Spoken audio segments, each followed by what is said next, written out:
Wow, what a difference a week makes, huh? Here in the metro area. And why I say that is, last time we talked, we were getting sunburned. It was 70s, 80s, sunny, super warm. It was beautiful. Shorts and t-shirts. Heck, I saw kids running around playing basketball with their shirts off, and we had our daughter running around with the sprinkler. And this last week, we saw what April in Minnesota should be like, and it stalled things out. It changed the way some of these fish are behaving. It actually just kind of leveled things out, got us what I would say is back to normal.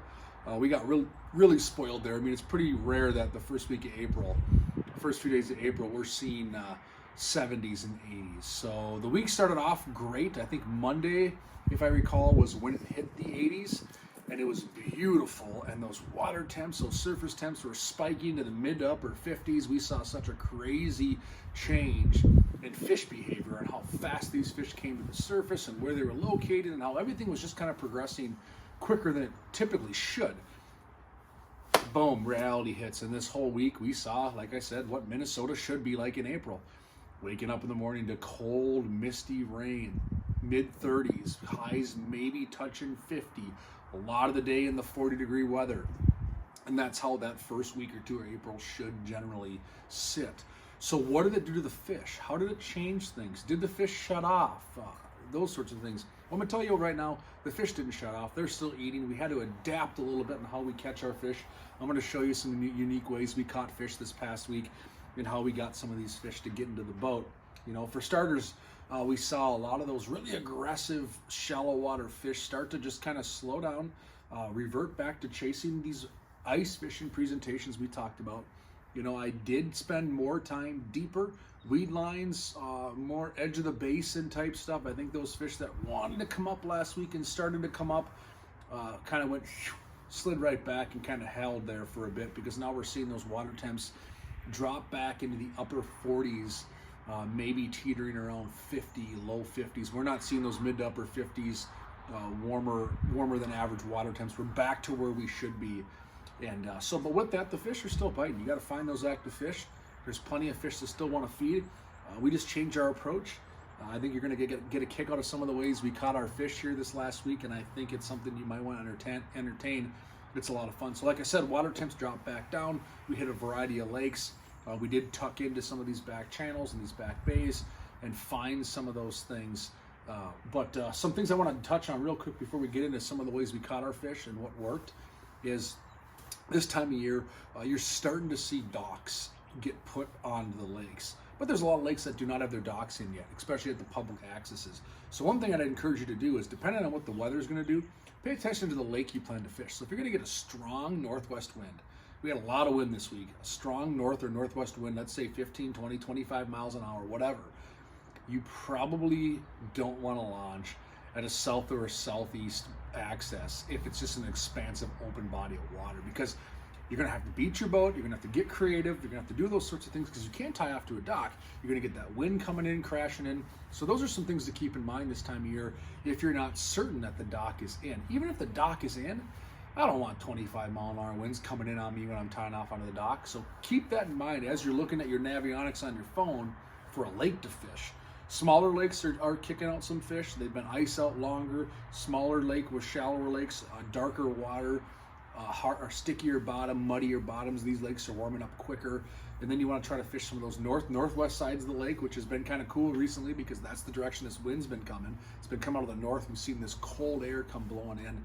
So keep in mind of that sort of stuff.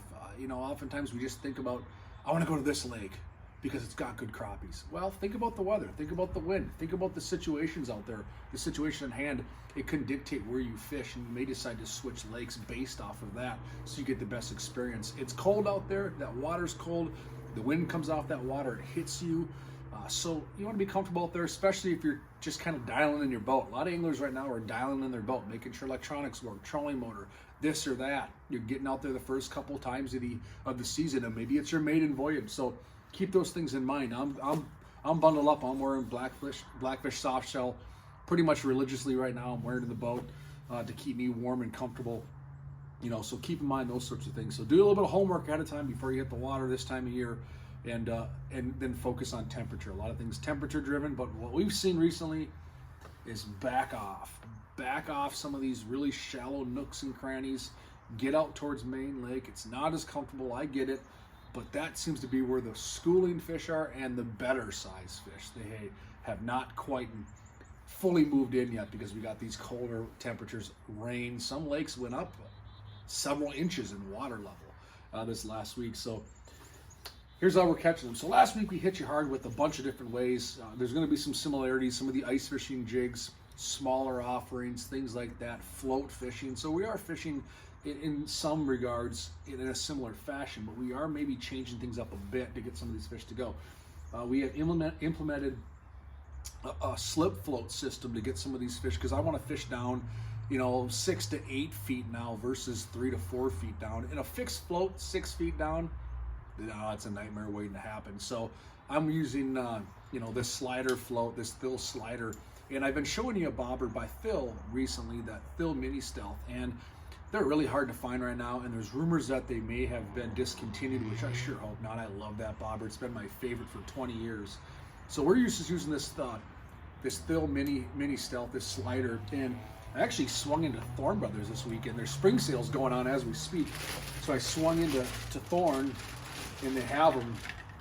That's what I'm fishing right there. That's just that Phil, center slider bobber. So it's a slip bobber. You can use it at small profile. It shoots through the air well. I can get the desired outcome for those finesse approaches that I did with that Mini Stealth, but in more of a slip style setup if I'm going to be targeting fish in deeper water or setting that line deeper, which I'm doing. So again, all I'm doing with this is I'm putting one BB. Again, I do not want as much weight as I can. The only reason that BB really sits there is because it helps me get that bait down quicker if I'm trying to set this up in 8, 9, 10 feet down. And then I'm using my ever trusty tungsten ice jig. This is just a number 10 drop kick. I've used 10s and 12s a lot lately, and I tip it with my favorite plastic or twister tail. I've been using Mackie minnows quite a bit. That seems to get these fish to go. Some guys are putting a minnow on there, a little crappie minnow, a maggot or waxworm. Sure, why not? But I've been doing better with plastics. I have not deployed live bait yet this year. So that's my setup. I got my slip bobber. You can see my slip knots up the line about 8 feet. Now this comes down here when I'm casting. All my weights are right there. I can cast this thing quite a ways. Now, again, it's a small little slip bobber. Not the bobber you're probably walleye fishing with or anything like that. I'm just fishing finesse style panfish. Setting that amount of weight between this tungsten jig and that BB, it takes almost nothing for that crappie to pull it down. But I can cast this a little further, and I'm actually using a little bit longer rod. I'm using a 7.6 light action rod. And again, I'm using an ultralight Shimano reel, 4 or 5 pound test line. I can chuck that thing out there a ways. And this has helped us get floats in position. Another lure I've been fishing a lot this week is the Tikka minnow from Clam. A lot of guys and gals have been fishing this in the open, ice fishing, but I've been using this open water. Vertical presentation, I can move around with my electronics, I can find these fish, and I can drop on them, and I can really rip jig this, and this thing just darts and swims, and it's amazing how even negative neutral crappies will come up and take this. So this is just your swimming lure type bait. Jig and wraps have been out for a long time. Clam came out with the Tikka minnow, which is all one-piece zinc alloy, really durable, comes with a red hook already, super sticky sharp hooks, and in some super cool colors. So I've been fishing this on more of a light action rod, and I'm using 5 pound test line, so a little stiffer rod, even a medium light action rod if you have it. If you have a light walleye jigging rod, put some lighter line on there though if you're using heavier line. Put some 4 or 5 pound test line, and that works great for crappies.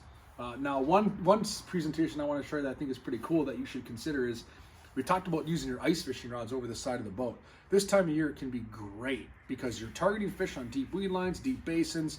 I can get out there with a 36-inch or even the 40 or 48-inch Jason Mitchell meat stick, and I'm fishing just a pinhead jigging spoon. The same spoon we crushed fish all ice fishing season with, I'm now using over the side of the boat with an ice fishing rod. So this is a jointed pinhead minnow. You can use a standard pinhead minnow.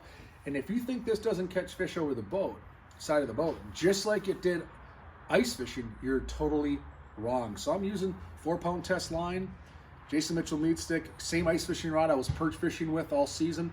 I'm tying on this little spoon, and I'm just vertically jigging over the side of the boat. I can move around until I find these fish in my electronics, and then I can drop this spoon on top of those fish, and have a ton of control. I can watch that meat stick bump because these fish, again, are not crushing it.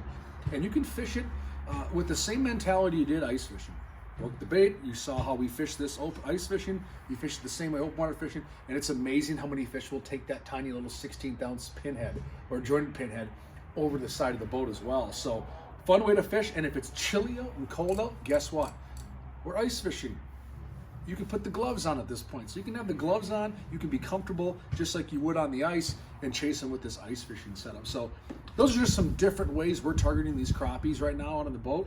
And I anticipate this week, it looks like we're going to see some things warm up. I think I saw some 60s later on next weekend. So hopefully we get back on track and we see some things progress and we get that shallow water boom. And the bite just becomes easier for everybody, which is what we all want. But yeah, we're into mid-April here. Crappies are still going. Get out there, chase some fish. It looks like we'll see maybe not a complete washout this week. Who knows, though? The weatherman could be wrong. But right now it's calling for not a complete washout like last week. Rain every day. We're not going to see that. So I'm actually going to take a trip over to Wisconsin this week, chase some bass, get my feet wet doing that. It's a catch and release season over there in Wisconsin. I'm going to go over there and try to catch a few. And I'll definitely be chasing crappies again a few times before I report back. So get out there, have some fun, enjoy the spring, and catch some fish. Be safe, and hopefully, if you've been out already, the open water season is off to a good start.